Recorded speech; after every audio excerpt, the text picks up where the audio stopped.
outubro, fazer aquela apostila Evangelho do Reino, tá? Vocês viram lá que eu postei uma foto? É uma apostilinha não muito conhecida, tá? Mas está lá no nosso material no site, Camila. Se sua mãe não tiver, se você não tiver, baixa em PDF, ok? Você tem? É uma apostilinha fininha, tem 4 lições. Então vocês vão fazer uma lição por semana. Moleza, né? Fácil, fácil. E nas últimas 2 sextas do mês, 23 e 30, a gente vai compartilhar sobre essas 4 lições. 2 lições num dia, 23, e 2 lições no dia 30. Vocês podem até usar o trio ou quarteto para nesse dia que estiverem juntos, além de orar, fazer a apostila, ou um dia orar, no outro dia fazer a apostila juntos. Fiquem à vontade, ok? E a gente vai conversar sobre o Evangelho do Reino. Por quê? Porque uma das coisas da nossa missão é pregar o Evangelho, é ser testemunho e proclamador. A gente vai pregar que Evangelho, vai pregar o Evangelho do Reino. Por isso escolhi essa apostila, não foi do nada. Por isso que no mês passado a gente estudou comunhão, no mês que a gente estudou comunhão com Deus, a gente estudou a apostila de comunhão com Deus, e esse mês agora, nossa missão, a gente está estudando, vai estudar a apostila Evangelho do Reino, tá bom? Aí não é opcional, não, é todo mundo vai pegar essa apostilinha e vai fazer uma lição por semana, ok? Beleza? E para fechar a comunhão com Deus, jejum e palavra. Rubinho, é com você, queridão. Você tem meia hora para o seu grupo e Lucas tem meia hora para o grupo dele aí. Compartilhar. Opa. Lucas, você está dizendo o que aqui, Lucas? Der o encontro com a Zaf. Ah, sim, vou providenciar. Vou marcar. Ó, se eu conseguir marcar ele essa semana, esse mês, a gente até tira uma dessas sextas, concentra tudo numa só e eu encaixo ele. Não esqueci dele não, tá bom? Beleza, mês que vem a gente tem tio Vanjo e tio Rito Kleber e provavelmente o Benito também, para a gente fechar com o nosso destino. E aí a gente vai fazer uma coisa legal em janeiro, fevereiro, dezembro, janeiro e fevereiro, a gente vai fazer um esquema legal dividido em grupos, onde cada um de vocês, cada grupinho vai pegar um desses temas que a gente trabalhou esse ano e fazer uma revisão para a gente. Mas isso é só pro verão. Rubinho, tá contigo, velho? Valeu, tio. Antes de começar a falar um pouco sobre o jejum, galera, gostaria de só deixar uma coisa clara aqui. Teve um momento aqui na reunião que eu saí, porque meu nome estava Ivete Sangalo, e aí eu tive que sair para consertar isso, se a galera fosse ver, né? Por isso que eu saí, mas agora eu voltei, agora tá de boa. Mas a gente não tá aqui para falar sobre meu nome. Ivete Sangalo. Foi, eu entrei em desespero na hora, eu não sabia o que fazer. Aí chegou, eu saí, chamei minha mãe, mãe, o que tá acontecendo aqui? Teve uma festa, aí ela botou o nome de Ivete Sangalo. Aí beleza. Ô, Rubinho, eu tô por dentro desse negócio aí, que é o seguinte, umas irmãs, umas discípulas casadas, minha mulher tava nessa também, olha aqui, ó. Elas fizeram a despedida de solteiro pra Kika, que vai casar, Kika vai casar. E aí as casadas fizeram um encontro virtual, e cada casada botava um nome, tinha um pseudônimo lá, um nome de um artista. E não podia chamar a pessoa pelo nome certo, senão pagava uma prenda. Então, se chamasse sua mãe de Damares, pagava uma prenda. Então, cada uma tinha um nome lá, artístico, um nome diferente. E aí elas eram uma forma de um pseudônimo. Você era quem, meu amor? Meu amor era Marina Rui Barbosa. Não sei porquê, né? Você sabe porque é ruiva? Mônica era Marina Rui Barbosa. Cada uma tinha um nome. Eu não sei porque que sua mãe era Ivete Sangalo, vai ver porque canta bem.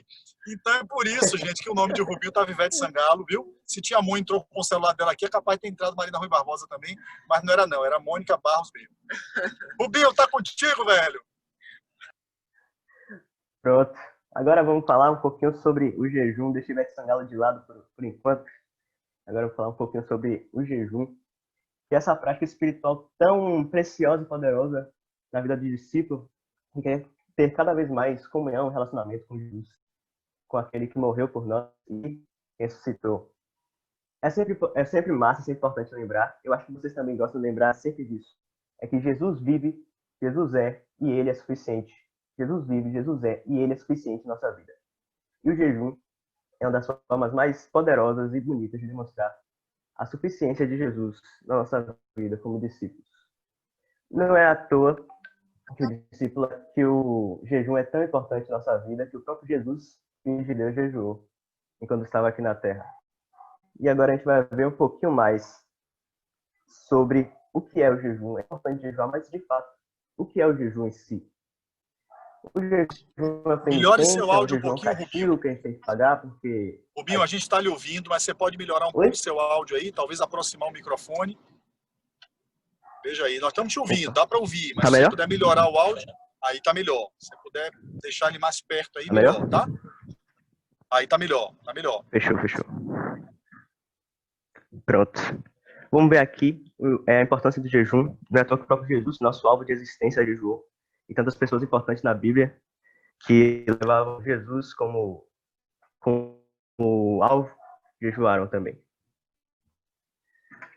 Mas o que é o jejum, assim? O jejum é uma penitência? O jejum é um castigo que a gente tem que pagar porque fez a coisa errada? O jejum é um castigo?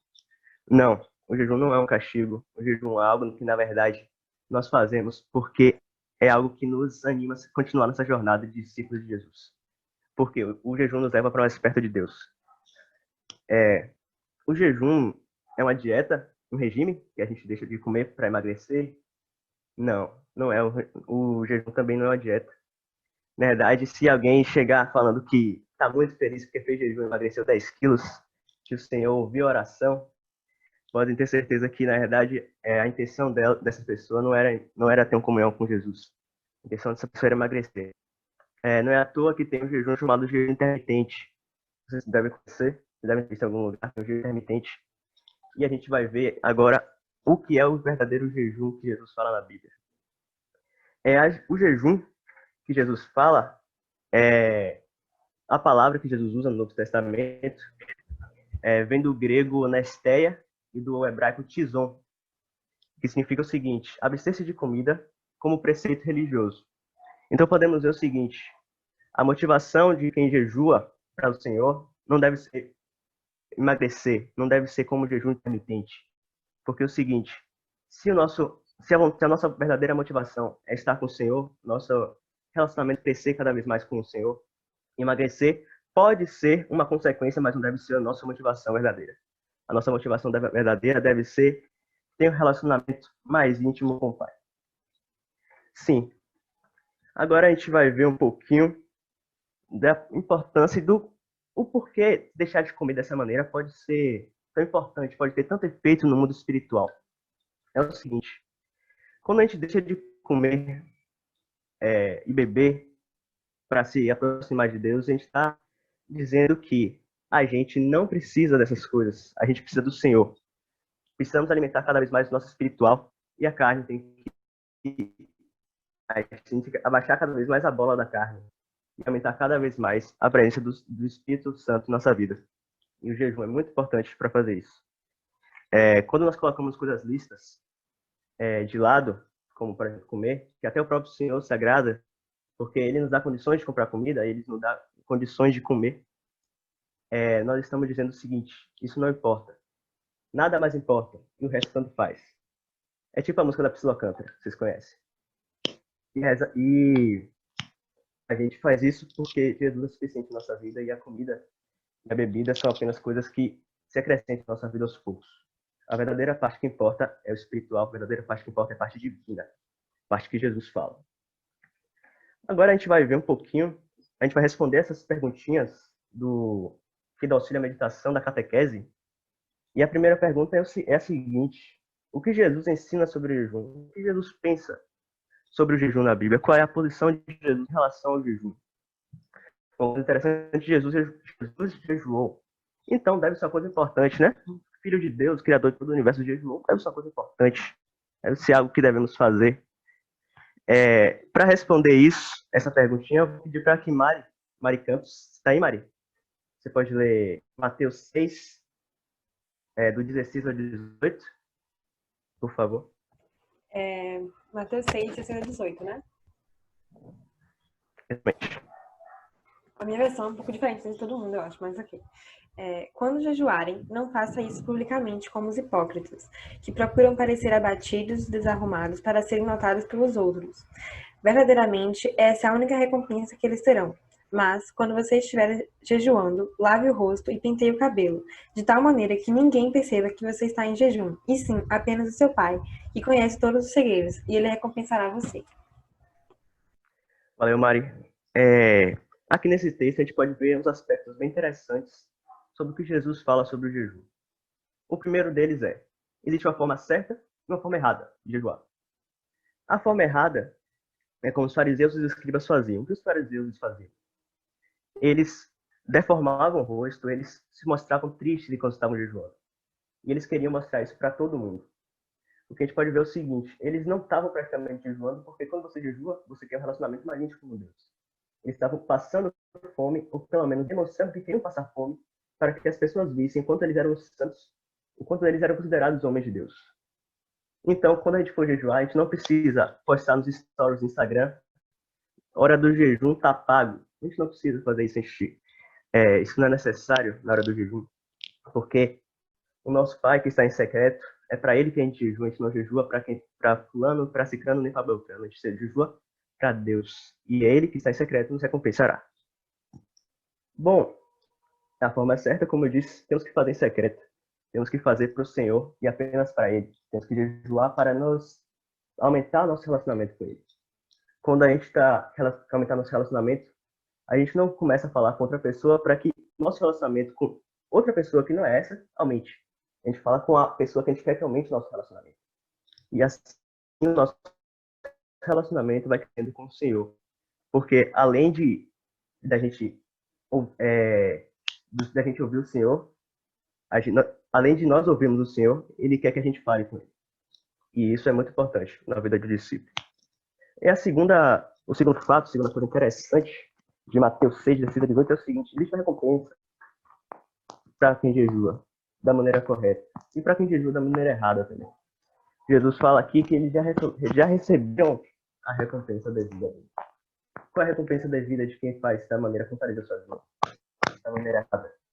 A recompensa não é nada mais, nada menos do que o reconhecimento humano. O reconhecimento que a gente sabe que não vale nada. Reconhecimento de achar que você é santo, que você é puro, que você é reservado. E além de eles quererem mostrar isso, a gente sabe que eles não eram. Não é à toa que o próprio Jesus, tem vários textos, várias passagens da Bíblia, mostra essa realidade hipócrita dos fariseus. Isso não passava de uma fachada hipócrita que eles tentavam mostrar para as pessoas acharem que eles são santos. A gente sabe que não é verdade. E a recompensa de quem faz da maneira correta? A recompensa de quem faz da maneira correta, como Jesus disse, nós não tem recompensa melhor. Sinceramente, eu acho que essa é a melhor recompensa que a gente pode receber, que é ter um relacionamento íntimo com aquele que morreu por nós, com aquele que está vivo e que um dia voltará. E esse relacionamento tem que crescer cada vez mais, e o jejum, como Jesus disse, é uma das maneiras mais eficientes e preciosas de que nosso relacionamento com o Senhor cresça. Porque o jejum dera dependência, o jejum gera humilhação, e quando jejuamos, nós estamos subjugando a carne. Ou seja, nós estamos subjugando a carne de que forma? A carne, lembrando, não é o corpo perecível que quando a gente morre, deteriora, se vira o pó ao pó. Não é essa carne. A carne que está no Novo Testamento é a seguinte: as vontades e as paixões que vão de contra a vontade de Deus para a nossa vida. Nós estamos subjugando essas vontades, essas paixões e colocando o Espírito lá em cima. Ou seja, quando nós estamos jejuando, as vozes do mundo, as vozes deste mundo, ficam cada vez mais baixas e a gente aumenta o volume do Espírito Santo no máximo. E a gente entra em sintonia com ele de uma forma muito bonita e muito preciosa, muito interessante. E o terceiro, que é o mais legal, o terceiro ponto desse texto que é o mais legal, é o seguinte: existe a expectativa de Jesus que a gente jejue. Nós podemos ver que quando Jesus começa falando nesse texto, ele começa com quando jejuardes. Ele não começa com se jejuardes. Se um dia, caso vocês quiserem jejuar, vocês vão fazer dessa maneira, dessa maneira. Não façam dessa maneira. Ele fala o seguinte: quando jejuardes, ou seja, existe a expectativa do Senhor, nosso Mestre, nosso Salvador, de que nós jejuemos. E isso demonstra o quê? A vontade genuína de Jesus de ter um relacionamento íntimo conosco.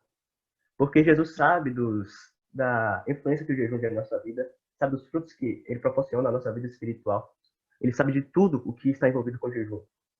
Ele não é à toa que ele mostra a maneira certa e a maneira errada. Ele é bem cuidadoso em mostrar a maneira certa e a maneira errada, ainda com exemplos de como fazer isso. Ou seja, Jesus quer ter um relacionamento íntimo conosco. Então, cada vez se sentindo cada vez mais longe de Deus, esteja sentindo, Senhor, não estou sentindo tua presença aqui, Senhor. Fala comigo. Que nós usemos o jejum como uma maneira de nos conectar com o Senhor. Porque o Senhor está falando a todo tempo conosco. Muitas vezes somos nós que não escutamos. E o jejum é uma maneira muito bonita e importante de nos ligarmos com o Espírito Santo e nos enchemos dele. Vamos lá. A segunda pergunta, que é a seguinte. Qual era a prática dos apóstolos em relação ao jejum? Eles jejuavam, não jejuavam? Para responder essa pergunta, eu vou ler Mateus 9, 14 e 15.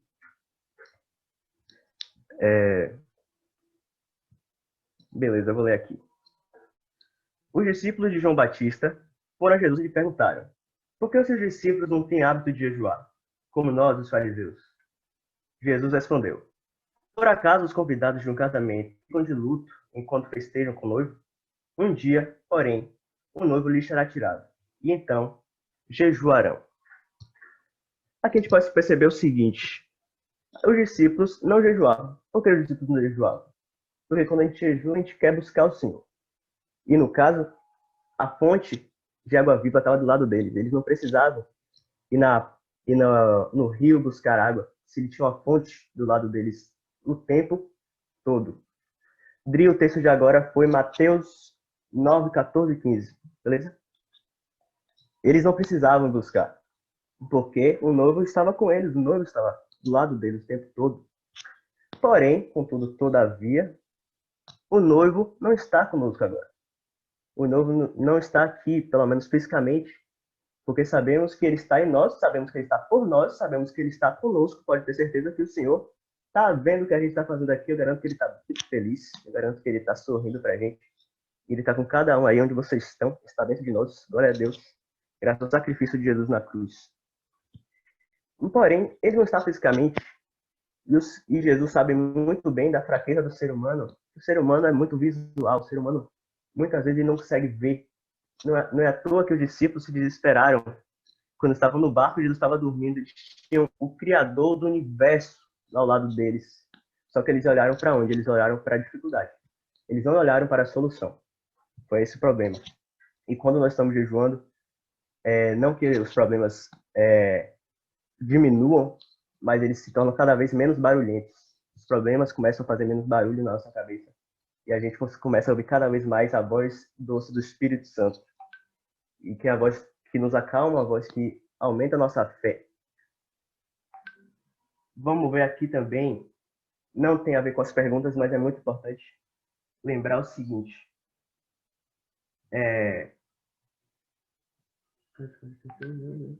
Beleza. Lembrar o seguinte. Em uma passagem da Bíblia,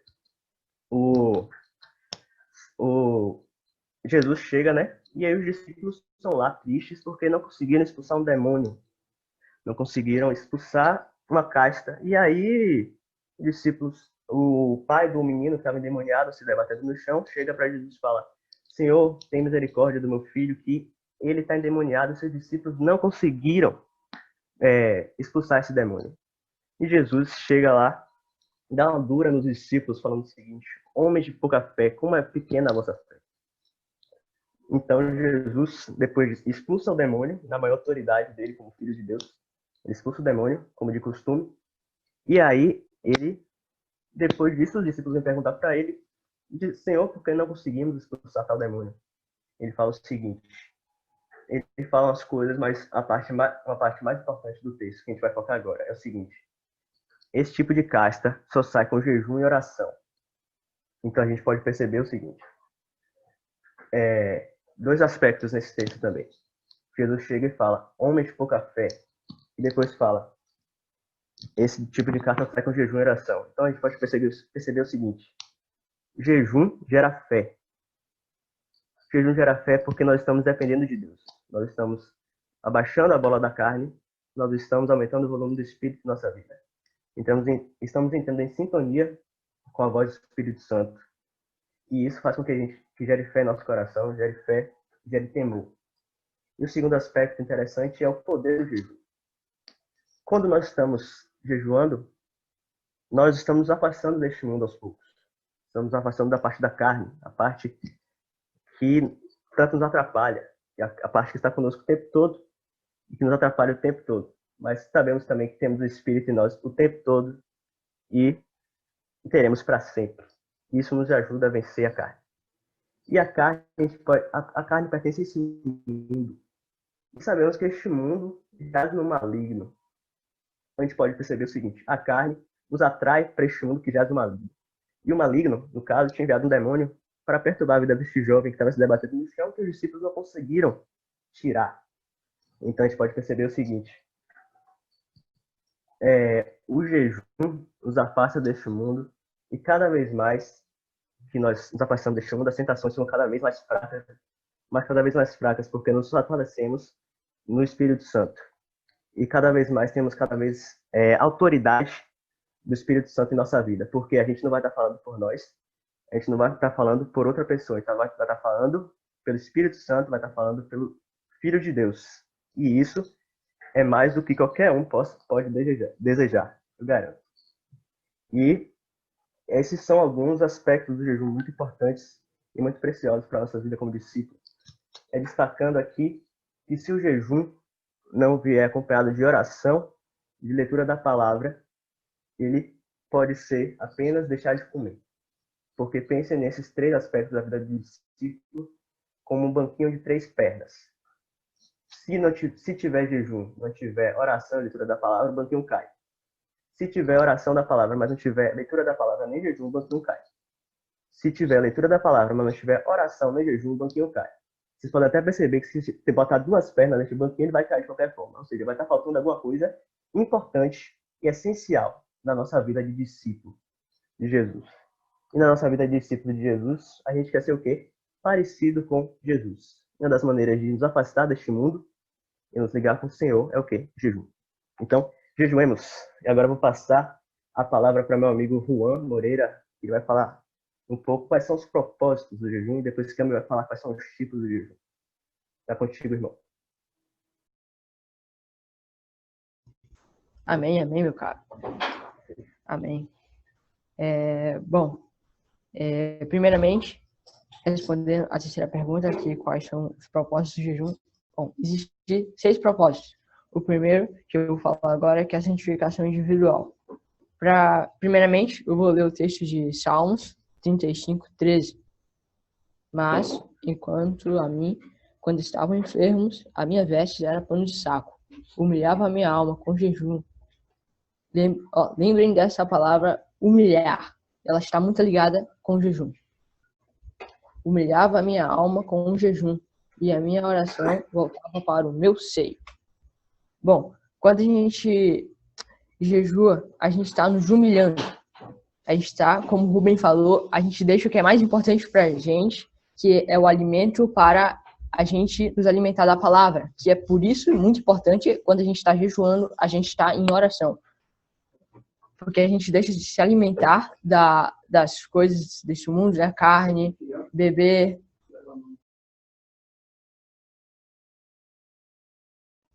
A gente deixa de comer e beber para nos alimentar da palavra. Bom, nessa forma, a gente acaba nos santificando, né? Bom, agora eu vou falar do segundo aspecto, que é para que Deus nos ouça. A gente faz isso, eu posso dizer que o jejum, a maioria do jejum é para que Deus nos ouça. Porque eu vou ler o texto de Esdras 8, 21, e depois vou pular para o 27. 21, por que o 21? Esdras 8, 21. Olha lá. Então, apregoei ali, junto ao rio Alva, para nos humilharmos. Olha a palavra humilhar, muito importante. Porque a gente está nos humilhando, né? Quando a gente jejua, Deus, não sou nada, tu és tudo. Tiro o que é mais importante para mim e dou a minha alimento da palavra. E para nos humilharmos diante da face do nosso Deus, para lhe pedirmos caminho direto para nós e para nossos filhos e para nossa fazenda. Mas, vou pular agora do 21 para o 23. Nós, pois, jejuamos e pedimos a nosso Deus, e moveu-se pelas suas orações. Ou seja, o jejum, ele dá poder à oração. Primeiro ponto, para a nossa santificação individual. O segundo ponto, para que Deus nos ouça. Agora vamos falar um pouco sobre o terceiro ponto, que é para soltar os cativos e derrotar Satanás. Bom, o Rubem, ele citou esse texto, né, de Mateus 9:29, que o Senhor fala: essa caça não pode sair senão com jejum e oração. Bom, esse é um exemplo perfeito para soltar os cativos e derrotar Satanás, né? Porque o Senhor, ele fala isso. O poder, o jejum dá força e poder contra Satanás. Ele obriga-o a soltar os seus cativos, né? E agora eu vou pular para o ponto. Vou falar agora do ponto 3, do ponto 4, que é para expressar arrependimento e pedir a Deus que tenha misericórdia. Vemos isso em Nínive. Nínive, ela deixou de ser destruída porque ela jejuou. Eu vou até bom. Rubem, você pode abrir, cara. Jonas 3:5. Você pode ler para nós? Posso sim. É Jonas 3:5?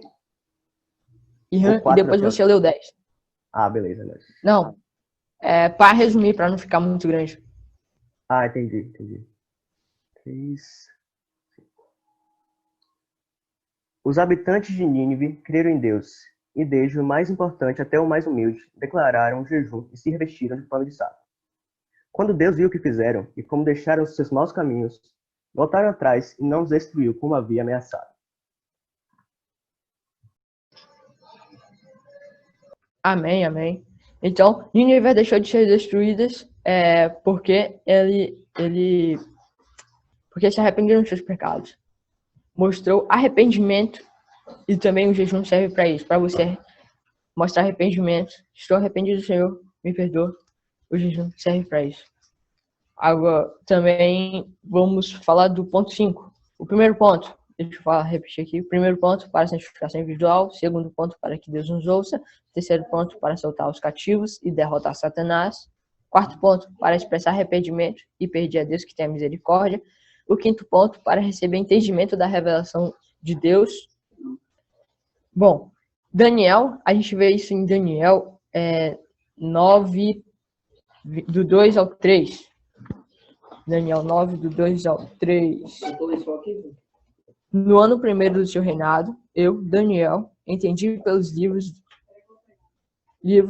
que o número de anos que falou o Senhor ao profeta Jeremias, em que havia de acabar a assolação de Jerusalém, era de 70 anos.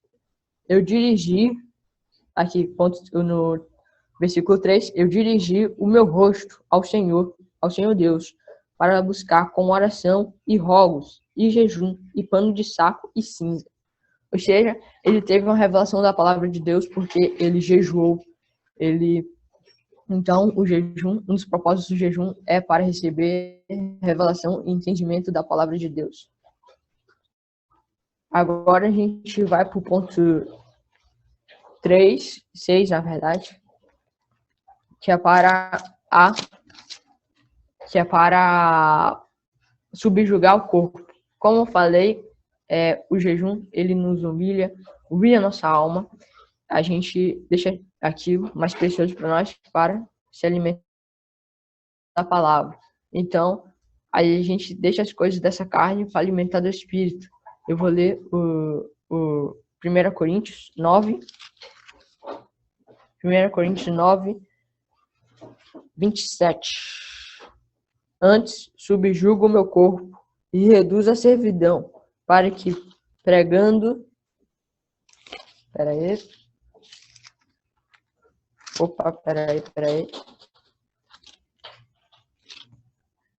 Pregando aos outros, eu mesmo não venha de alguma maneira ficar reprovado. Amém. Era essa palavra sobre o propósito, quais são os propósitos do jejum. Agora eu passo a bola para a Cami. Ela vai falar um pouco para a gente quais são os tipos de jejum.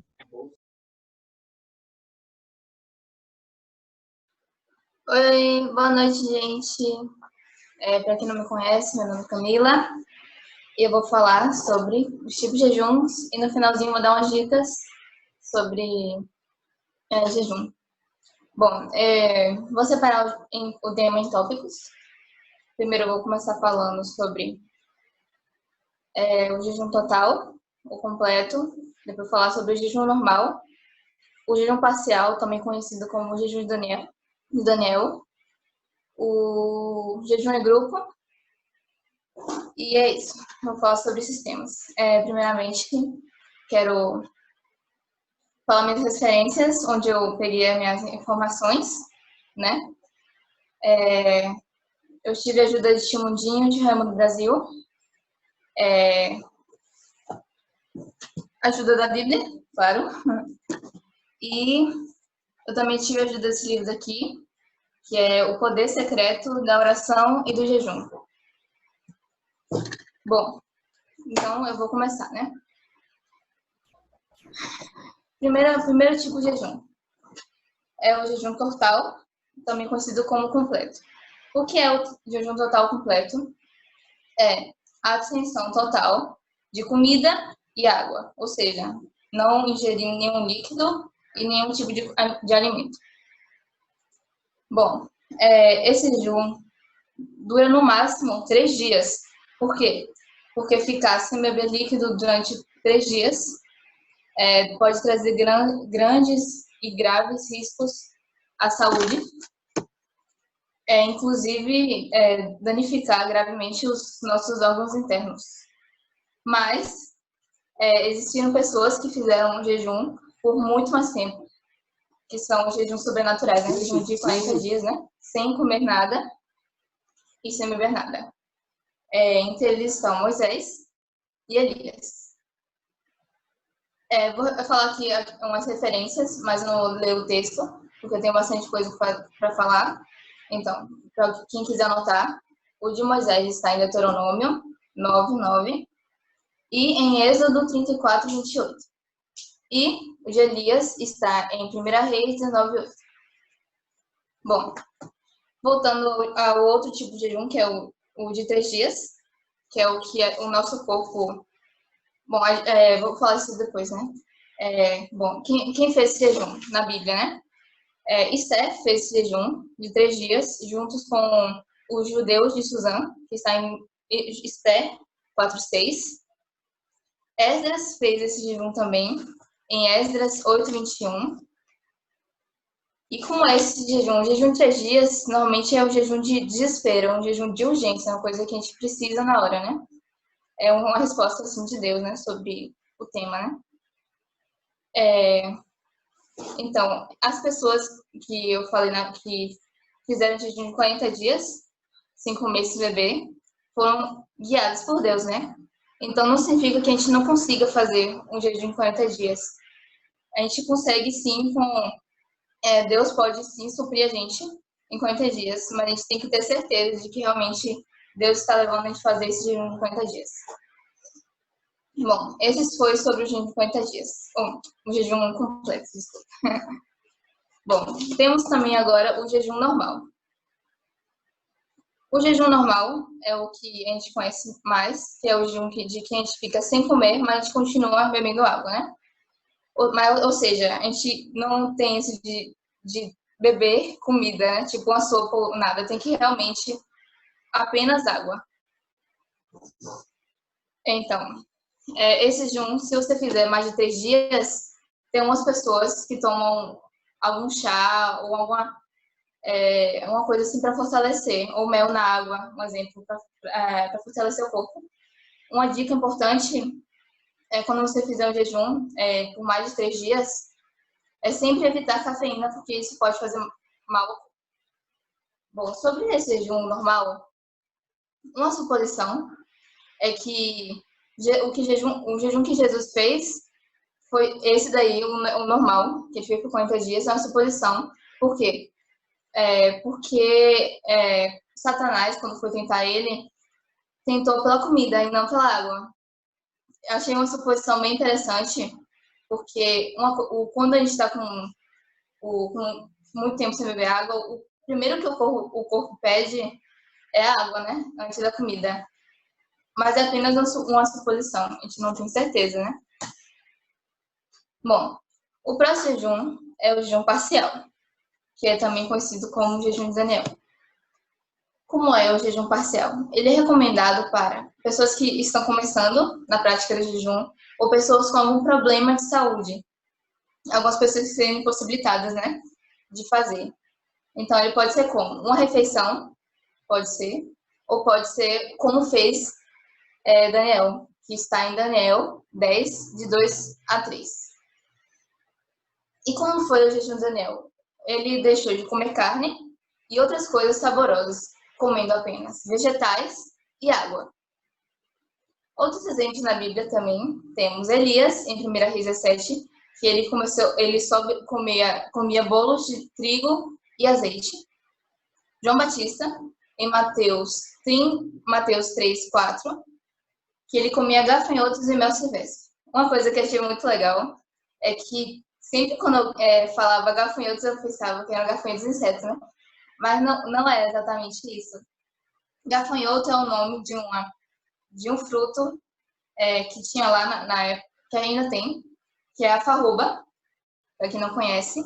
O que é a farroba? A farroba é um fruto natural que funciona atualmente como um substituto de chocolate, porque ele tem o gosto do chocolate igual, idêntico.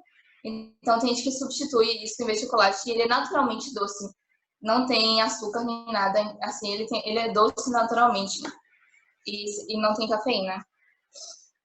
Bom, o próximo tipo de jejum é o jejum em grupo.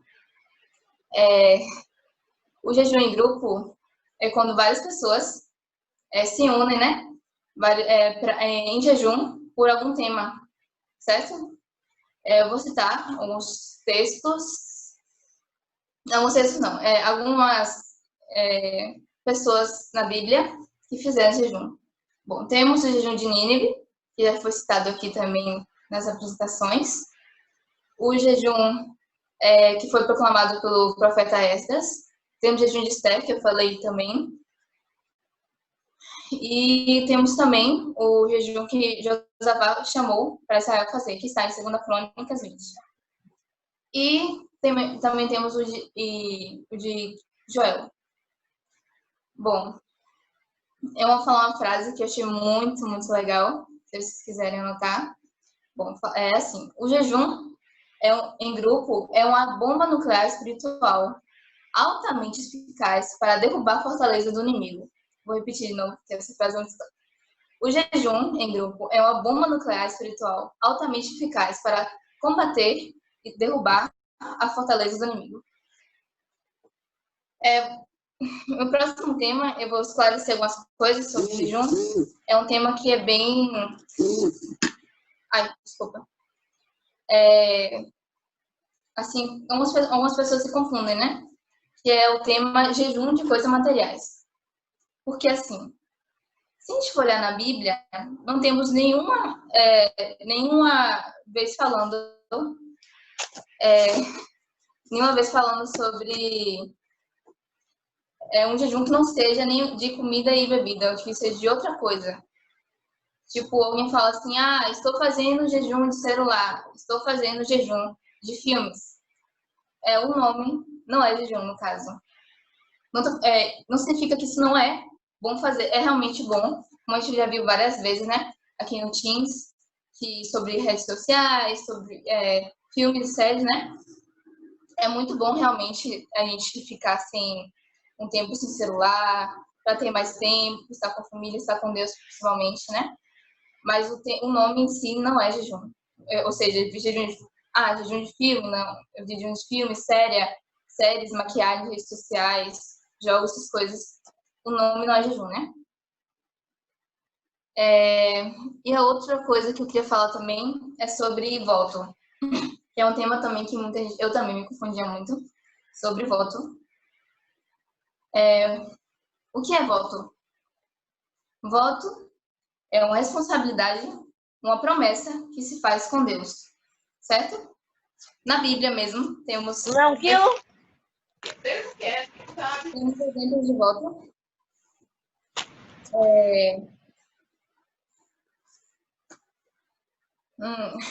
Eu vou falar uma frase, que é o que seria um voto. É fazer alguma coisa, ou algo, ou dar algo, como um serviço para acontecer alguma coisa ou evitar uma coisa. Eu sei, essa frase está um pouco confusa, então eu vou explicar um personagem da Bíblia que fez um voto, que todo mundo aqui conhece, que foi a Ana, né? Qual foi o voto que ela fez? Bom, como ela não podia ter filhos, ela fez o voto de que, se ela tivesse filhos, ela entregaria o filho dela para Deus, né? Então, isso é um voto. Se, por exemplo, eu ficar sem celular por um tempo, eu ficar sem celular por um tempo e pedir para Deus para acontecer alguma coisa, né? Seria isso, mais ou menos, o voto. Eu ficar sem fazer uma coisa para pedir a Deus que aconteceu alguma coisa, né? Um pedido, né? E o voto é uma coisa realmente, é uma coisa muito séria, né? Uma coisa que, se a gente faz um voto com Deus, a gente tem que cumprir, né? E, para fechar, eu vou trazer algumas dicas, assim, de jejum, né? Bom, quando for fazer um jejum de alimento por um longo tempo, sempre evitar sugos ácidos. Por quê? Porque pode fazer mal ao nosso sistema gástrico, né? O ácido da fruta, né? Então, é uma dica. A próxima é respeitar o corpo. Ou seja, não abusar do corpo. Ou seja, se você ficar sem comer por muito tempo e você se sentir muito cansado, não esforçar para ficar correndo, andando, fazendo longas caminhadas. É uma coisa que a gente sim tem que, se sentir fome, tem que realmente ser firme com o nosso corpo. Mas a gente tem que também não ser cruel com o nosso corpo, né? A gente entender nossos limites, né? A próxima dica é sempre começar pequeno, começar de um pequeno e ir progredindo aos poucos, certo? E, por último, para encerrar, a dica mais importante é sempre estar, né, atento à voz do Senhor, orar e depender dele quando estiver no jejum, né? Porque quando a gente está de jejum, o diabo sempre, ele não se alegra, né, de que a gente esteja buscando mais a Deus, né? E ele ataca, né, com tentações, com problemas. Inclusive Jesus, né, quando ele fez jejum, ele foi tentado, né? Mas ele se manteve firme, né? Então, é isso, a gente sempre está, quando jejuar, está no propósito, está orando, está buscando a Deus. E é isso. Muito obrigada por me ouvirem e falar para a próxima pessoa poder apresentar. Muito top, muito edificante. Agora, para adiantar o baba, né? Ainda tem o baba de Luca, que eu não quero mais atrasar o meu irmão e meu brother. Que o cara ali tá passando na minha cabeça, tá desesperado, bichinho, tá ali. Vamos lá para catequese rapidona aqui. Atos 13, versículo 2 ao versículo 3. Quem quiser aí abrir o áudio, quem quiser aí fazer uma bagunça santa, como diz Chudé, tá, sinta-se à vontade. Quem quiser não abrir o áudio, sinta-se de boa também. Vamos lá. E servindo eles ao Senhor e jejuando, disse o Espírito Santo: separai-me agora a Barnabé e a Saulo para a obra, as que a tenho chamado. Então, jejuando e orando, impondo sobre eles as mãos, os despediram. Atos 13, 2 a 3. Beleza, a gente pode perceber aqui o seguinte: desde a igreja primitiva, jejuar e orar era um ato natural, era um ato que não era feito assim um dia no ano, dois dias no ano, como faziam no Antigo Testamento. No Novo Testamento a coisa era diferente. Eles faziam isso porque eles tinham entendimento. O noivo não está mais com a gente, precisamos jejuar, e nós precisamos jejuar por quê? Porque o noivo não está mais conosco. Temos que fazer como Paulo e Barnabé, porque nós somos o Atos 24. Beleza, galera? Foi isso, eu adiantei dessa adiantada desse corre aqui, porque ainda tem o grupo de Luca. Desculpa aí pelo tempo que a gente passou, mas é um tema deveras importante, um tema deveras que tem vários tópicos para se tratar, tem várias partes importantes para falar. Ainda faltou coisa aqui para falar, mas foi isso. Espero que Deus tenha falado do coração de vocês e que nós adicionemos essa prática que é importante na nossa vida, que é o jejum, junto ao coração, junto com a leitura da palavra. Muito bom, Rubinho. Muito bom. Excelente. Fui bastante edificado, foi muito rico, falaram com muita firmeza, com muita segurança, de forma muito simples, muito prática e recheada assim, de dicas, né, de orientações. Essa parte de Camila eu gostei demais, aprendi um monte de coisa aí. Gostei muito, muito, muito. Tá? Queria passar para o grupo de Luca aqui agora para compartilhar, filho. Vocês têm aí meia horinha para compartilhar aí. Vamos até umas 7h15, 7h20 no máximo, esticar para a gente terminar esses 2 grupos hoje, tá bom? Para não ficar para outro dia. Mas foi bom demais, Rubinho. E foi gravado, vai ficar lá na galeria dos vídeos junto com os pastores, viu?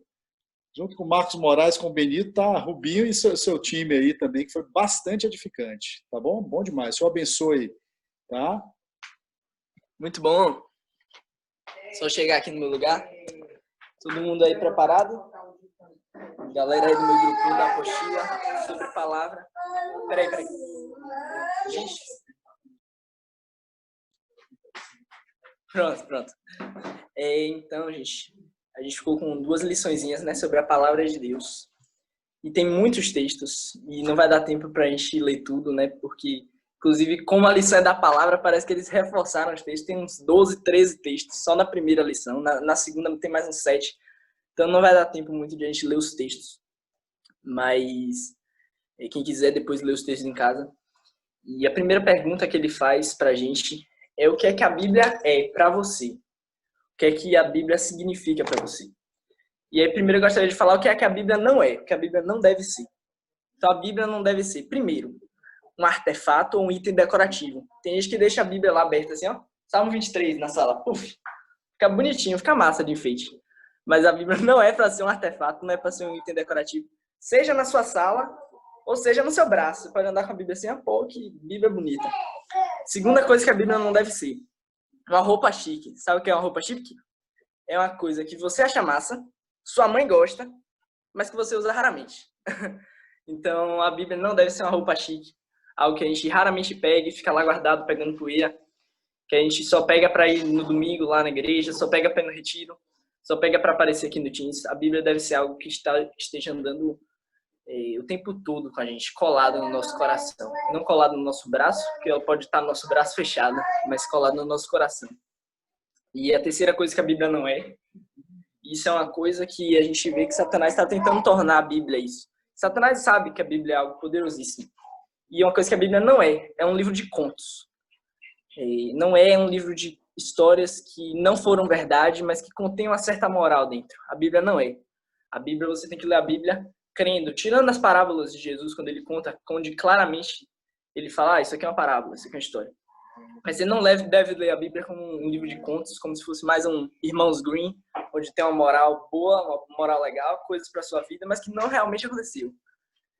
Não, Jesus não ressuscitou não, mas o que importa é a ideia de que Deus é maior que o pecado. Não é assim, entendeu? E isso a gente deve tomar cuidado, muito cuidado. E o que é que a Bíblia é, né? Então, a Bíblia, a gente fez essa pergunta lá, né? O que é que a Bíblia é para você? E apareceu até gente dizendo que a Bíblia é como uma receita de bolo.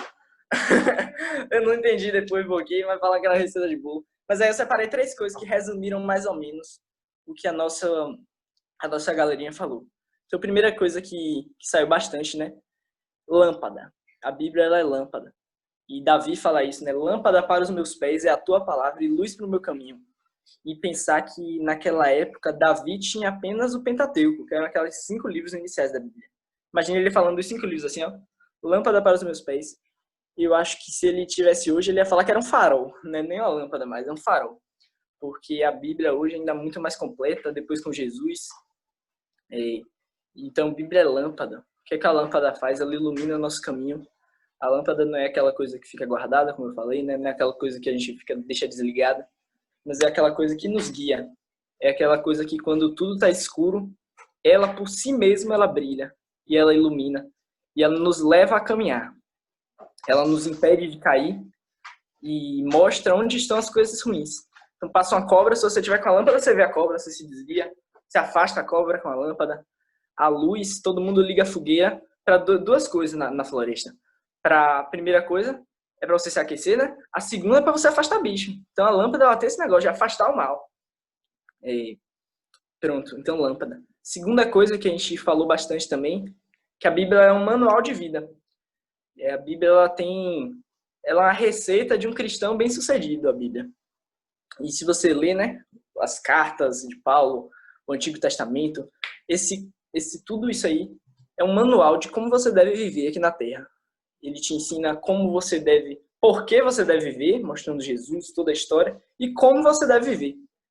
Então, por isso, eu acho que a Bíblia deveria ser o verdadeiro manual do mundo. E é muito legal a Bíblia, a gente deve olhar assim, com esses dois aspectos aí muito importantes. E o último, que às vezes é a coisa que eu acho mais forte, assim, quando eu analiso a Bíblia por esse aspecto, é que a Bíblia, ela é uma história de amor. E às vezes a gente acha a Bíblia assim, pô, Bíblia sangrenta, tem sangue pra caramba lá no Antigo Testamento, a Bíblia é muito dura, mas a Bíblia, ela é uma história de amor tremenda, a maior história de amor que o mundo já viu. Titanic aí perde, todo mundo perde, esses filmes aí que as negócios de assistir, tudo perde pra essa história de amor aqui. Uma história de amor de um universo inteiro. Uma história de amor que começa com um Deus apaixonado pela sua criação, um Deus apaixonado depois por um povo, por uma família.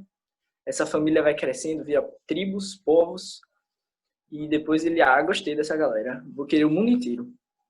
E aí você vê esse esforço de um marido, de uma esposa infiel, de uma verdadeira prostituta, né, adúltera, e essa história de amor, de Deus indo atrás da gente. E são essas coisas que a gente deve ver a Bíblia. Ela indicando o nosso caminho, ela nos ajudando a ser quem nós devemos ser, e ela como uma história de amor de Deus que fez tudo para nos alcançar. E agora eu vou passar para a Ju, que ela vai falar aí o que é que a Bíblia produz em nós, a palavra de Deus, e qual é o nosso coração. Peraí, rapidinho, Ju. Porque Liz vai ter que sair, então ela vai falar logo aí o que ela vai falar, e aí depois eu passo para você. Vai, Liz, com você. Acho que, Matheus, você vai começar, Teu? Eu ia falar, mas depois eu vou comentar, mas Vá. compartilhar pode ser em qualquer ordem, sacou? Posso ir? Pronto. Valeu, gente. Na verdade, eu tenho alguns textos aqui, né, sobre a nossa lição. E eu acabei fazendo assim. Tá dando para me ouvir? Tá dando para ouvir direito? Tá, Liz. Tem alguns textos aqui que eu peguei sobre a apostila e eu acabei fazendo um estudo assim, sobre maturidade, né? Seria a maturidade. Eu queria citar, se você pode ler aí, Hebreus 5, de 12 a 13, por favor. Diz assim: porque o que eles fazem em oculto, o só referir é vergonha, mas todas as coisas, quando reprovadas pela luz, se tornam manifestas. Porque tudo que se manifesta é luz.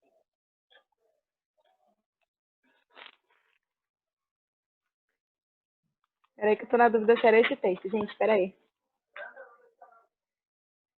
Você pediu 5. Era o 4 que você queria? Pedi esse, né? Não, então eu falei errado. Peraí, gente, eu vou achar.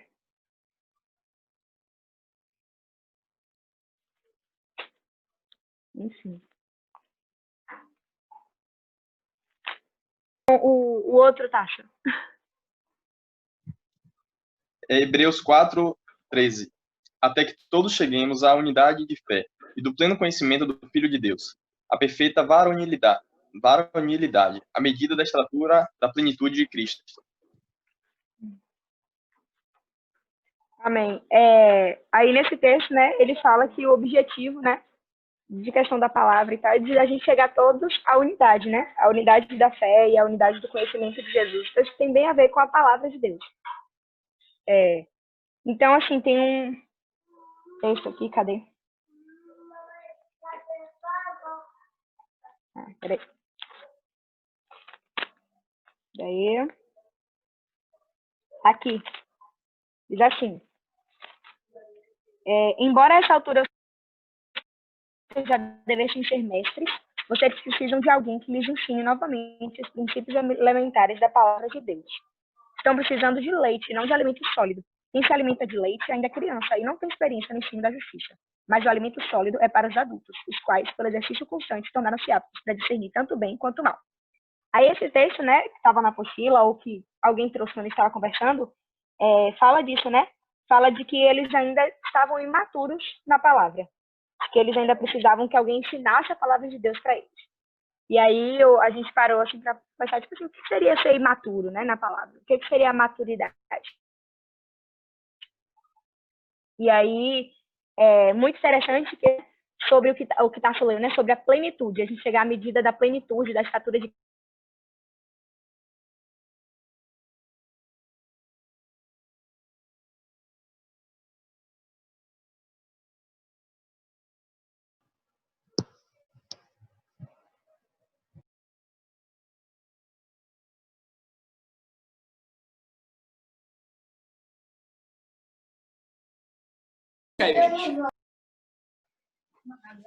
Foi mal, gente. A internet caiu no celular. Sim, eu já não sei mais o que eu estava falando. Sim, sobre a definição de maturidade, né? Que eu achei interessante, que tem a ver com plenitude. Então, tem tudo a ver, né? Disse em Hebreus que eles ainda eram crianças, que eles ainda não eram maduros, né? E aí, quer dizer também que eles ainda não tinham alcançado a plenitude de Cristo. E aí, que o nosso alvo é ser plenos como Cristo, né? Sermos plenos como Cristo, e isso que vai nos dar maturidade.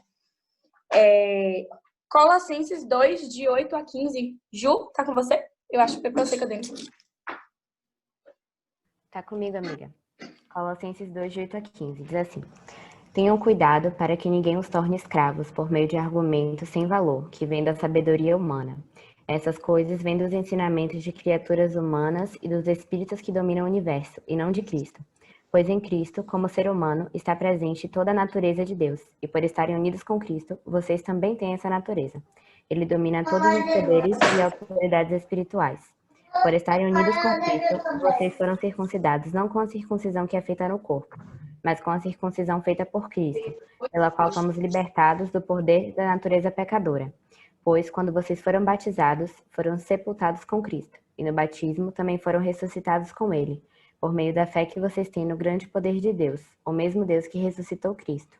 Antigamente, vocês estavam espiritualmente mortos por causa dos seus pecados, e porque eram não-judeus e não tinham a lei. Mas agora Deus os ressuscitou junto com Cristo. Deus perdoou todos os nossos pecados e anulou a conta da nossa dívida, com os regulamentos que nós éramos obrigados a obedecer. Ele acabou com essa conta, pregando-a na cruz. E foi na cruz que Cristo se livrou do poder dos governos e das autoridades espirituais. Ele humilhou esses poderes publicamente, levando os prisioneiros no seu desfile de vitória. Amém. Obrigada, Ju. Então, resumindo, eu não lembrava que o texto era tão grande, gente, foi mal. Resumindo, Jesus é o nosso modelo de plenitude, né? Ele é o modelo para a gente alcançar a maturidade. E aí eu escrevi algumas coisas que eu vou tentar resumir sobre a chave para a maturidade ser a comunhão com Deus. Como é que a gente vai se tornar maduros? Tendo comunhão com Deus. Então, eu botei algumas coisas assim, né? A leitura, o estudo e a dedicação à palavra. Então, tem a ver com a palavra, né? E aí, isso a apostila dizia da gente estabelecer alvos, períodos, né? Tipo assim, vou ler nesse tempo, vou fazer isso, vou fazer aquilo. Foi uma das dicas da apostila, né?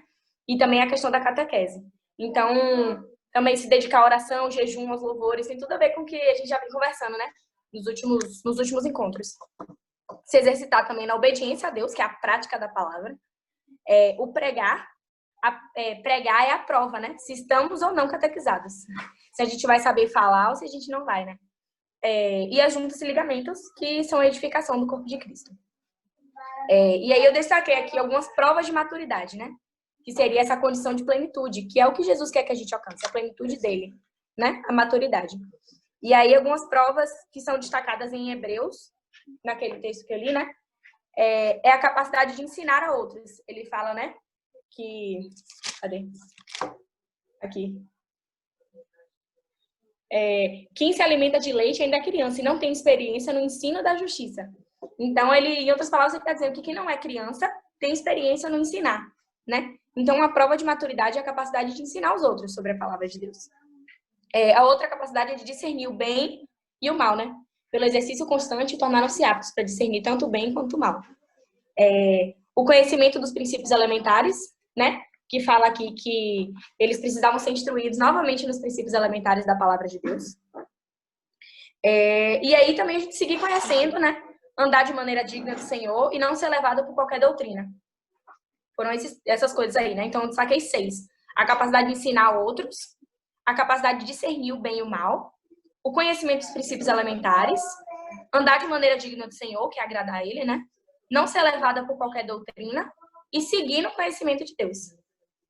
E aí uma coisa interessante que a gente destacou, né, lá no nosso grupo, é como se fossem as matérias da escola, né? A gente não pode pular certas coisas para tentar ir para outras.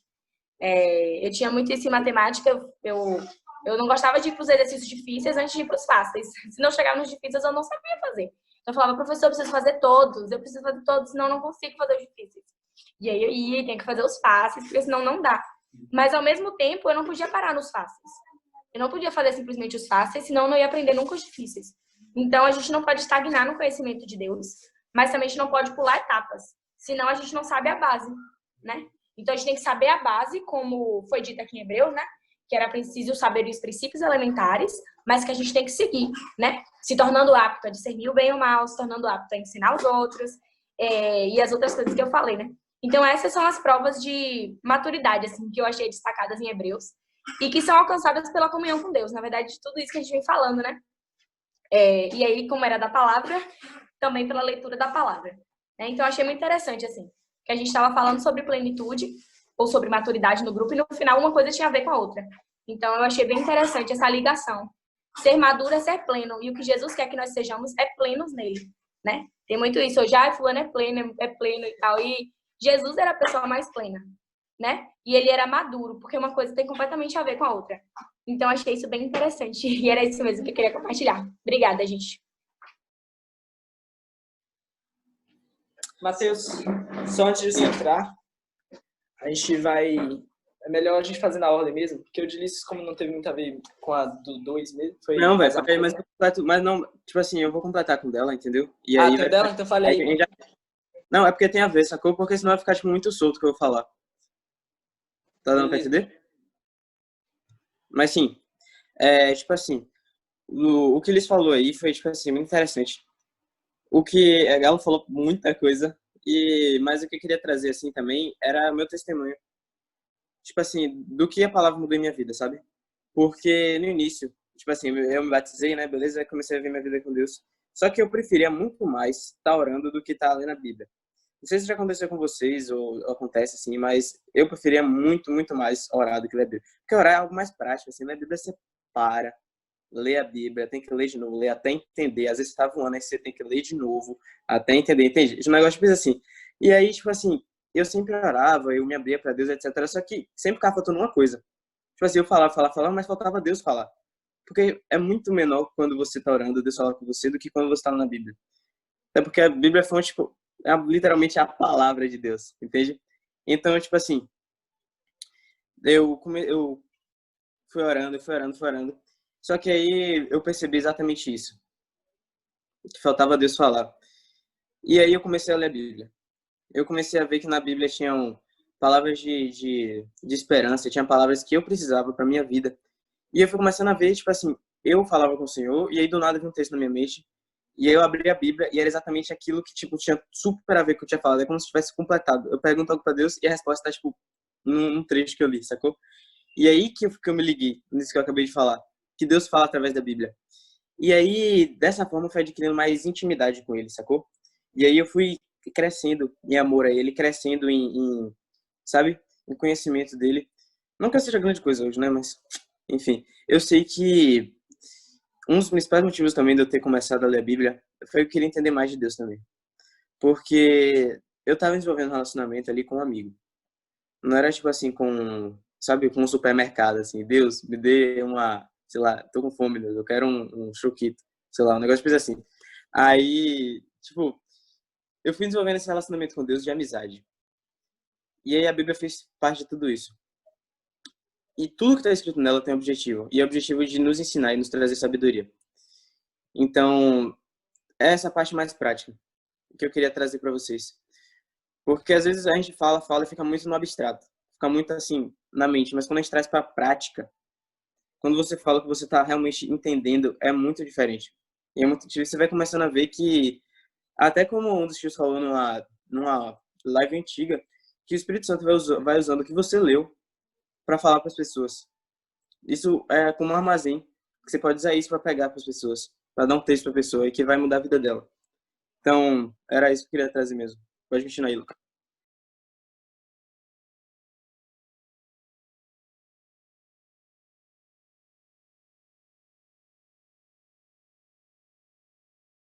Amém, mano. Então pode falar aí, Júlia, sobre o que a palavra produz e o nosso coração diante dela. Com você. Isso, gente. Agora a gente volta, porque o negócio foi, pulou, voltou.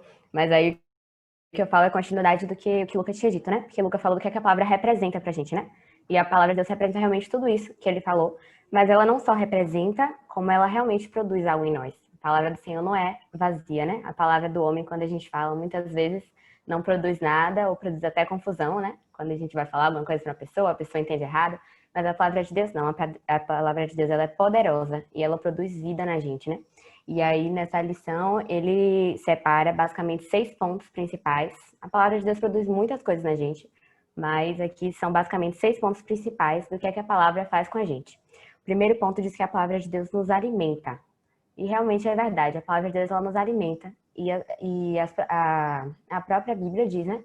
Que nem só de pão viverá o homem, mas de toda a palavra que procede da boca de Deus, né? Tá tarde, então não dá para eu ler todos os textos, mas em cada ponto tem vários textos que comprovam, então só vou citar um desses para vocês anotarem. O texto que comprova que a palavra de Deus nos alimenta é Mateus 4:4, né? Então, a palavra de Deus ela nos alimenta. O segundo ponto é que a palavra de Deus ela nos vivifica e regenera. E é verdade, você tá naquele dia assim que você já tá assim sem esperança, não tem como falar com o Senhor, fala a hora e o Senhor não responde, você já tá ali, você pega a Bíblia e você realmente você se vivifica. A palavra do Senhor, ela tem vida. E eu acho incrível uma coisa da palavra do Senhor é que ela vivifica e regenera. Você lê uma passagem uma vez, e aí depois de 2 semanas você vai ler de novo, e você, gente, agora o Senhor falou de uma forma diferente comigo do que ele tinha falado comigo há 1 mês atrás, com o mesmo texto. Porque a palavra de Deus, ela é viva. Não é algo que está morto, é algo que o tempo todo está vivo e está operando na gente, né? E um dos textos que fala sobre ela vivificar e regenerar é Salmo 119:50. Então, ela alimenta, ela vivifica e regenera. E agora o terceiro ponto é que ela produz fé. Quando a gente lê a palavra, quando a gente conhece a palavra, isso produz fé dentro da gente. Se a gente está cheio da palavra, se a gente está o tempo todo se enchendo, isso entra no nosso coração. Isso entra realmente no nosso íntimo e a gente passa a ter fé. Se a gente está o tempo todo lendo a palavra, se a gente está lendo sobre Jesus o tempo todo, isso entra na gente, isso produz fé na gente. E é real. Dá para comparar. Em momentos da minha vida que eu estava lendo, assim, afiado, o tempo todo lendo. Ano passado a gente estava lendo esse projeto, né, de ler 5 capítulos por dia. A gente estava tão cheia de fé, tão cheia do Senhor, em estar lendo 5 capítulos por dia. Porque você está cheia ali do Senhor. Então a palavra realmente produz fé. E um texto que diz isso é em Romanos 10:17. Para quem está anotando, a palavra de Jesus produz fé na gente. O outro ponto, agora o quarto ponto, é que a palavra do Senhor nos consola. E é verdade. Os Salmos de Davi, eu acho lindo, né? O tempo todo ele fala sobre como a palavra de Deus tem consolado ele. E ao mesmo tempo ele escreve coisas que quando a gente está lendo nos consola. Porque eu acho que algo também que acontece na Bíblia que nos consola é porque quando a gente abre a Bíblia, a gente vê o quão grande é o Senhor. O quanto que ele tem pra gente, que às vezes até os problemas que a gente está passando, eles ficam menores. Quando a gente vê tudo que Jesus e tudo que Jesus tem pra gente, isso acaba nos consolando, né? Quando a gente lê e vê que nem olhos viram, nem ouvidos ouviram que o Senhor tem preparado pra gente, acho que me enche de esperança, né? Consolo de qualquer coisa que a gente estiver passando. E um texto que fala que a palavra de Deus consola é Romanos 15:4. Então, até agora a gente já viu que a palavra do Senhor nos alimenta, ela nos vivifica e nos regenera, ela produz fé na gente, ela nos consola, e aqui o quinto ponto é que ela nos guia. A palavra do Senhor é o nosso guia. O Senhor nos deu essa palavra como guia da nossa vida, né? Qualquer coisa que a gente precisar, que a gente não souber como agir, é a gente olhar na palavra que está lá. Tudo que a gente precisa está lá na palavra. O Luca mesmo falou que no encontro a gente disse, né? Que é como uma receita de bolo. É realmente a receita de tudo que a gente deve fazer. A palavra do Senhor, ela nos guia, ela nos dá a instrução sobre o que é que a gente deve fazer, né? E o texto que fala sobre que ela nos guia é Salmo 119:165. A palavra do Senhor nos guia. E o sexto ponto, que é o último que tem aqui na apostila, a palavra do Senhor produz muitas outras coisas na gente, é que ela nos guarda de pecar. A palavra do Senhor nos guarda de pecar. Se a gente está cheio da palavra do Senhor, cheio de fé, quando a tentação vem, tá afiado, tá dentro da gente. Porque a gente já leu tanto que essa palavra desceu pro nosso coração. E ela nos guarda de pecar. Se a gente está cheio do Senhor, quando a tentação vem, a gente sabe o que o Senhor iria querer, né? Eu lembro muito de Jesus no deserto. Quando o diabo vem para cima dele tentando, ele vai e responde cada ponto com a palavra. Ele estava cheio da palavra. E a palavra estava guardando ele de pecar. Então são esses 6 pontos. Alimenta, vivifica e regenera, produz fé, consola, guia e guarda de pecar. O texto de guarda de pecar é Salmo 119:11. Tudo isso é o que a palavra do Senhor produz em nós, né? E aí o próximo ponto é qual o nosso coração diante da palavra de Deus. Já que a palavra de Deus é tudo isso, já que ela produz tudo isso em nós, o que é que a gente vai fazer? Não, deixa a palavra de Deus lá. Agora, eu sei que ela produz tudo isso massa, mas deixa ela lá guardada. Não, não é isso que o Senhor quer. Então, a apostila também, ela traz 3 pontos que devem ser a nossa postura diante da palavra do Senhor. Qual deve ser o nosso coração? E aí diz que é de desejo ardente, de amor supremo e de temor. Então, depois que a gente sabe que a palavra do Senhor ela vai produzir tudo isso em nós, que ela representa tudo isso, então nosso coração deve estar de um desejo ardente de conhecer o Senhor. A gente não deve pegar a palavra, vou ler aqui, não, deve queimar um desejo dentro da gente. Deve ser algo que deve ser prazeroso pra gente. A gente tem que querer pegar essa palavra e querer, assim, nossa, estou com desejo ardente, porque aqui eu vou conhecer Jesus, essa palavra vai me consolar, vai me vivificar. Então, nosso coração diante da palavra do Senhor deve ser de desejo ardente. O texto que fala sobre isso, porque agora eu não vou abrir, mas é 1 Pedro 2:2, para quem está anotando. E amor supremo, a gente deve amar essa palavra. Essa palavra deve ser, assim, objeto do nosso amor. Quando a gente fala sobre a palavra do Senhor, nossos olhos têm que brilhar. A gente tem que amar a palavra do Senhor. Não deve ser um peso, não deve ser algo que é pesado pra gente, não. A gente deve amar a palavra do Senhor. Devemos sentir de um amor supremo. E o terceiro ponto é o temor, que a palavra do Senhor é poderosa, né? A gente viu isso. Ela é poderosa, produz vida, então devemos ter temor da palavra. Não podemos também tratar como se fosse qualquer palavra, é a palavra de Deus. Então, que nosso coração esteja assim, né? Com esse desejo ardente de estar conhecendo a palavra do Senhor, com esse amor supremo e cheio de temor sobre o que é que a palavra é, tudo que ela produz. E amém, gente. Acho que é isso.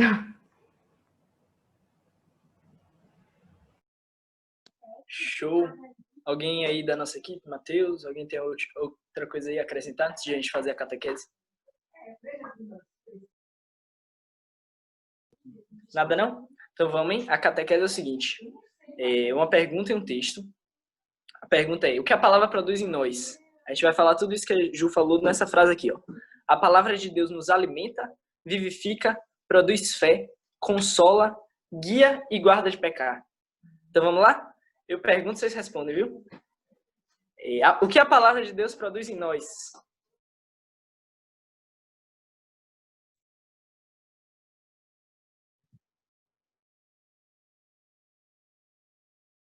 Com áudio ligado, galera. O que a palavra de Deus produz em nós? Bora. Alimenta, vivifica, produz fé, consola, guia e guarda de pecar. E o texto é aquele texto que a gente conhece, né? Mateus 4:4, que fala: Jesus, porém, respondeu, está escrito, nem só de pão viverá o homem, mas de toda a palavra que procede da boca de Deus. Mateus, você fala aí a outra catequese? Beleza. Vou abrir aqui rapidinho.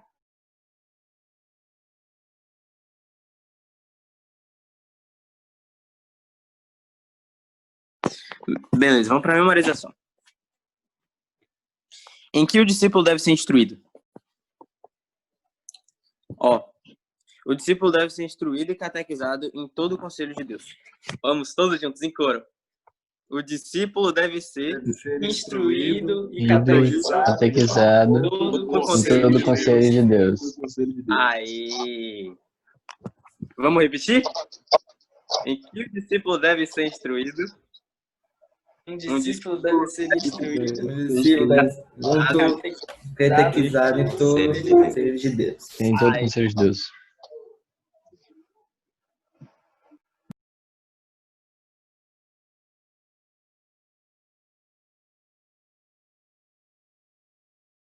O textinho, Matheus? O textinho. Sim, o textinho. Na verdade, esqueci de ler o textinho aqui. Ó, Coríntios 3,16. Não, Colossenses, desculpe. Colossenses 3,16. Habite ricamente em vós a palavra de Cristo. Instruí-vos e aconselhai-vos mutuamente em toda sabedoria, louvando a Senhor com salmos, hinos e cânticos espirituais, com gratidão em vosso coração. É só isso. Amém, gente. Então vamos estar sentindo da palavra para que ela habite ricamente em nós e produza todas essas coisas aí. Vai daí. Aleluia! Bom demais. Abram aí os vídeos, todos vocês. Vão tirando os prints aí, quem quiser, que a gente está quase terminando. Eita, quando fala em tirar o print, o nego se ajeita, lá, ajeita o cabelo. Eita! É isso aí. Olha só, ouvindo vocês aí nesse encontro hoje, que vocês tiveram muita participação, né? Lucas conduziu o louvor, Tasso conduziu a oração, Lucas conduziu o compartilhar, depois Rubinho conduziu aquele estudo maravilhoso sobre jejum, com a participação de Juan, de Camila, né? E agora Lucas com a galera dele aqui, com Liz, com Matheus, com Ju. Aí, ouvindo vocês hoje, eu me encho primeiro de uma gratidão, de uma alegria no coração, de ver Cristo sendo formado em vocês, de ver vocês cheios do Espírito Santo, cheios da palavra, né? Edificando aqui, numa mesma qualidade de um líder, de um pastor aqui, vocês falando, tá? Então, fui profundamente assim animado, fortalecido e edificado, tá? Hoje foi movimentado o encontro para mim, porque eu louvei dirigindo, compartilhei no engarrafamento, fiquei ouvindo jejum e palavra enquanto tirava as malas do carro, mas estava aqui com vocês, tá? O celular caiu a bateria, caiu a internet, mas o importante é que a gente estava junto, eu não queria deixar de fazer esse encontro. E eu queria dizer o seguinte, Rubinho falou do banco, do banquinho, né? Do discípulo, banquinho de 3 pernas, eu botaria uma pernazinha mais aí, ó. O banquinho de 3 pernas para o discípulo ficar firme, né, e poder descer, e poder perseverar até o fim, envolve vida de oração. Com que frequência a gente deve orar, hein, Sara Gabriele? Com que frequência? Todo dia, em todo tempo, em todo lugar, sempre, orar sem cessar, orar no quarto, né, no secreto, a gente conversou sobre isso, ouviu sobre isso. Então, vida de oração intensa, orar todo dia, orar, dar graças, interceder, suplicar, clamar, sozinho, no quarto, no grupo, tá? Vida de oração intensa alimenta um discípulo. Segundo, a palavra habitar ricamente em nós. Qual é a palavra habitar ricamente em mim, em você? Eu preciso ler muito a palavra, meditar na palavra, estudar a palavra, memorizar a palavra, compartilhar a palavra. É meu alimento, é o alimento do Espírito Santo, é a palavra. Ele se alimenta de oração, de palavra. Aí Rubinho compartilhou de uma forma espetacular, poderia ser uma pregação de um encontrão, isso aí, Rubinho, ou de um retiro sobre jejum, estudo fantástico de vocês hoje sobre jejum, fui bastante edificado. Depois eu vou pegar a gravação e vou reouvir com mais calma, sem estar dirigindo, nem no engarrafamento, para eu poder assimilar tudo aí, tá? Porque foi muito rico. A jejum também, o jejum quebra a gente, humilha a gente, torna a gente mais sensível, tá? A ouvir a Deus na oração, a ouvir a Deus na palavra. Tá? Então, o Rubinho disse muito bem, não adianta uma coisa sem outra. Se você jejuar sem oração e sem palavra, é regime, é dieta, é qualquer outra coisa, né? Mas jejuar, orando e lendo a palavra, você fica quebrantado, humilhado, sensível.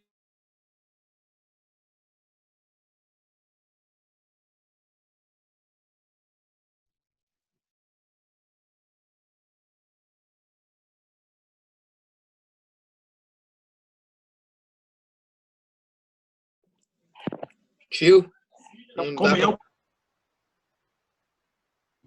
Tio, seu áudio não tá saindo pra gente. Pelo menos pra mim não tá saindo. Eu só vou tirar. Peraí.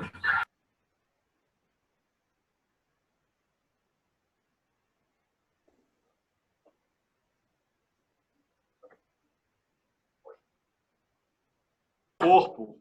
Quanto mais eu estiver com os irmãos, com a igreja, mais eu vou ser alimentado pela fé comum que temos. Amém? Olha as 4 pernas do discípulo. O discípulo anda em 4 pernas. Oração, jejum, palavra, comunhão. Oração, jejum, palavra, comunhão. Amém? Foi bom demais, rico demais, fui muitíssimo edificado. E eu fico feliz, sabe por quê? Porque se cumpre aqui hoje uma verdade que eu creio. Que quem tem o Espírito Santo e está cheio da palavra pode edificar.